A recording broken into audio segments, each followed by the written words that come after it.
Já entrando na questão da educação especial, qual foi o grande problema que a gente teve ao implementar um sistema inclusivo?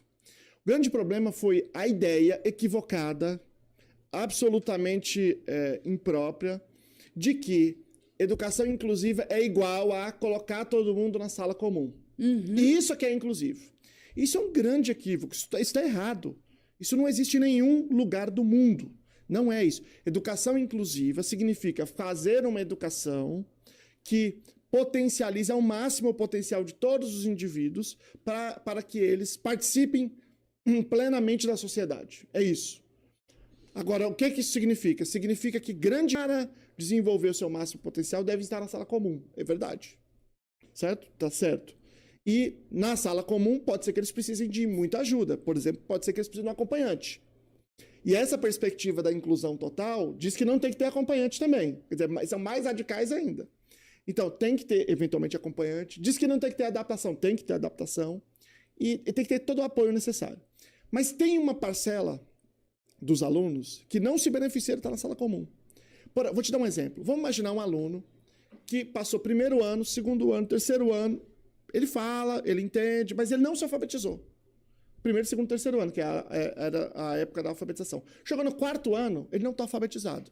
Mas lá o professor está ensinando gramática, está ensinando ditongo, está ensinando crase. Policílabo. Como é que ele está numa sala aprendendo sobre crase se ele não é alfabetizado?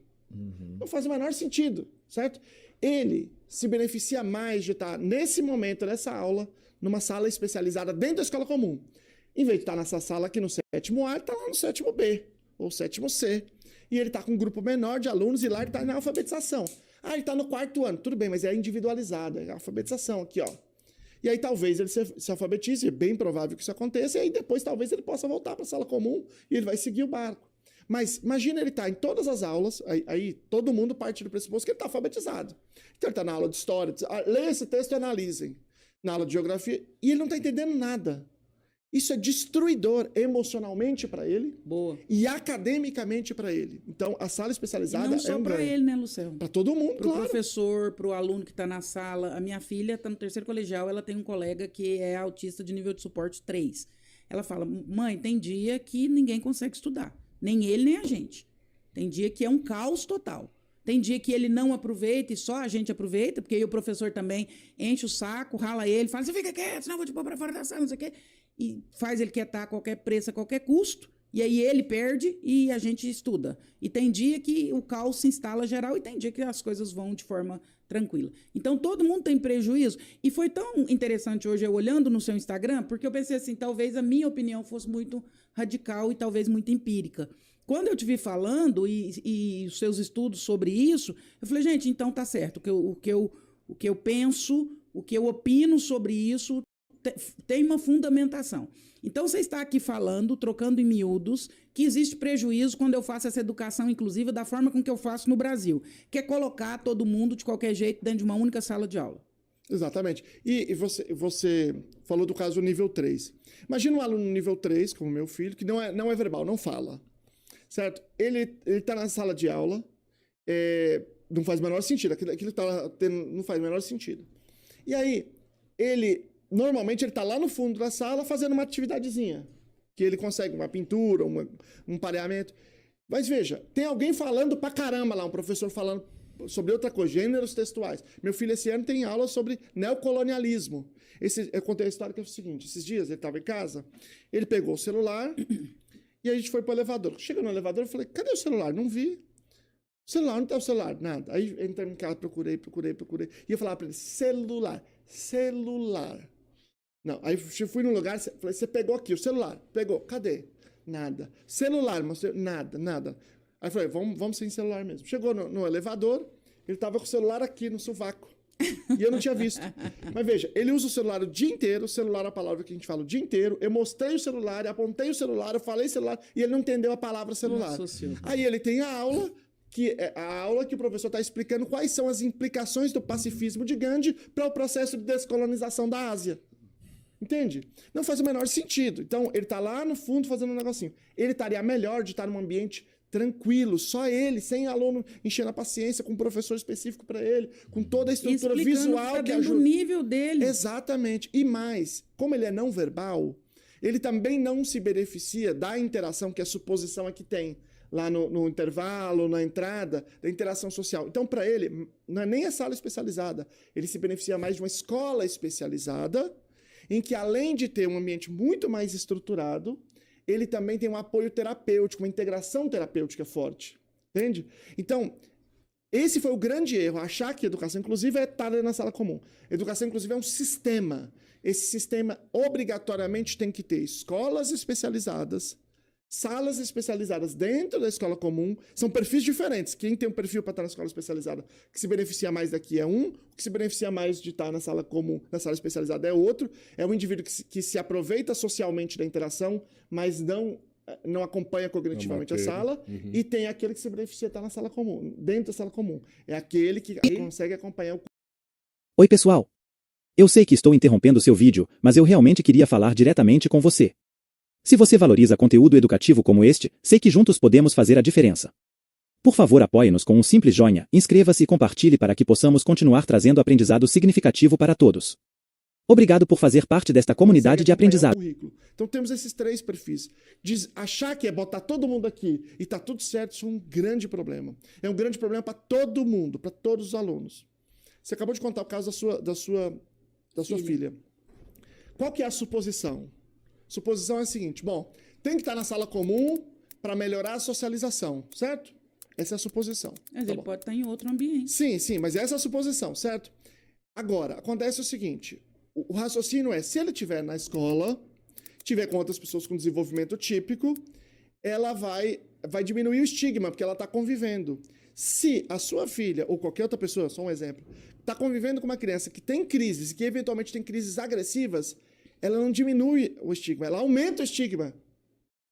Então, o que as pesquisas mostram que para casos com maior comprometimento... Tem mais prejuízo que ganho. E o prejuízo maior é na área social, que é o contrário do que se pressupunha. E é por isso que todos os países que estavam na rota de eliminar as escolas especializadas voltaram atrás e não eliminaram. Não existe nenhum país desenvolvido que eliminou. Isso é conversa do Brasil. E essa história, ela, no fundo, ela tem um sentido único, que é economizar dinheiro nas costas das pessoas com deficiência. Porque, obviamente, recursos especializados são caros, né? Uhum. Mas a suposição era essa. E a suposição se mostrou não só errada, mas o contrário do que a realidade mostrou. A Glória comentou aqui, querem fechar as APAES. Pensando em neurociências e input de dados, que a neurociência vai tratar o cérebro como se fosse um grande computador, né? E aí, falando em termos de neurociências, disso também que você está trazendo, pensando em dados e informações, pensando no cognitivo. Eu vou trazer um exemplo aqui que vai ser simples, mas que talvez nos ajude. É como se eu tivesse um computador aqui, um Mac, e um computador que o sistema é Windows. E eu tentasse imputar os dados da mesma forma, num Mac e num Windows. Eu estou falando de um cérebro neurotípico e de um cérebro neuroatípico. Ou o Windows ou o Mac vai perder. Alguém não vai receber os dados. Então, o cérebro neurodivergente, ele funciona totalmente diferente. Então, se eu imputo os dados, ou trazendo para cá, na sala da minha filha, eu dou a mesma aula para ela e para o colega autista, ou ela perde ou ele perde. Alguém não recebe os dados. O cérebro não imputa esse dado. Para alguém, isso não vai funcionar. Então, até em termos cognitivos, como que a gente coloca todo mundo, e aí entendam do que nós estamos falando, que é o quanto essa educação inclusiva está falha e precisa de melhorias e de reformas e de repensar sobre isso. Quando eu coloco todo mundo numa sala, além de eu não ser inclusivo, além de eu não ter ganho cognitivo, eu ainda passo a ter prejuízo social, que antes era o argumento que se ganhava, tínhamos ganhos sociais. Então, olha o tamanho do negócio. Do pepino, né? E aí não está funcionando. Para a maioria, como eu disse, para a maioria é benéfico, porque você tem uma proximidade cognitiva que é muito grande. E aí funciona porque você está dando a mesma aula e ela está funcionando. Enquanto está funcionando, está tudo bem. Aí, você tem um grupo que não está funcionando, certo? E não está, porque está todo mundo hoje na escola comum. Aí, qual que é o discurso? Eu disse, não, porque a inclusão não está boa, a inclusão está com problema, não tem estrutura, não tem informação. Não é verdade. Vamos imaginar que essa sala de aula que tem um aluno com autismo nível 3, não verbal. Vamos imaginar que você exige que o professor tenha 6 doutorados. Só pode dar aula se tiver 6 doutorados. Vamos imaginar que você vai botar o salário dela 6 vezes, 50 mil vezes mais do que ela ganha. Não vai resolver. Não vai resolver. Não é um problema. Às vezes as pessoas dizem, não, é porque tem muito aluno em sala. Tá bom, vamos imaginar que põe 10 alunos em sala. Não vai resolver. Porque neste caso não é um problema de estrutura, não é um problema de formação, não é um problema de investimento. Neste caso é um problema da lógica do sistema. Então, como é que a gente faz para saber se não é isso? Como é que a gente... Porque eu estou falando, você vai dizer, não, você está errado, Luciano. Bom, vamos olhar para países que não tem problema de formação. Vamos olhar para países que não tem problema de dinheiro. Vamos olhar para países que não tem problema de superlotação de sala. Podemos olhar para qualquer país. É simples assim, qualquer um, 100%. Eu vou escolher um que é o que eu estudo mais, que eu trago mais por motivos didáticos, que é a Finlândia. A Finlândia, alguém acha que a Finlândia está com problema de dinheiro? Está apertada no fim do mês? De jeito nenhum. Né? A Finlândia, os países que têm a melhor educação do mundo hoje são países asiáticos. Então, China, Singapura. Só que a cultura deles é tão diferente que não dá pra gente comparar. É muito diferente. É muito diferente. Relação com a família, como a gente já disse, relação com os professores, a relação com a estrutura, é tudo diferente. Então, entre esses países ocidentais, a Finlândia é um país que tem uma educação de excelência e que tem uma educação mais humanista, que é um perfil muito que a educação brasileira está mais próxima da educação brasileira. Lá, cerca de 20% dos alunos autistas estão na sala comum 100% do tempo. Cerca de 20% está na sala especializada 20% do tempo. 100% do tempo. E uma parte grande fica parte das aulas na sala comum, parte na sala especializada.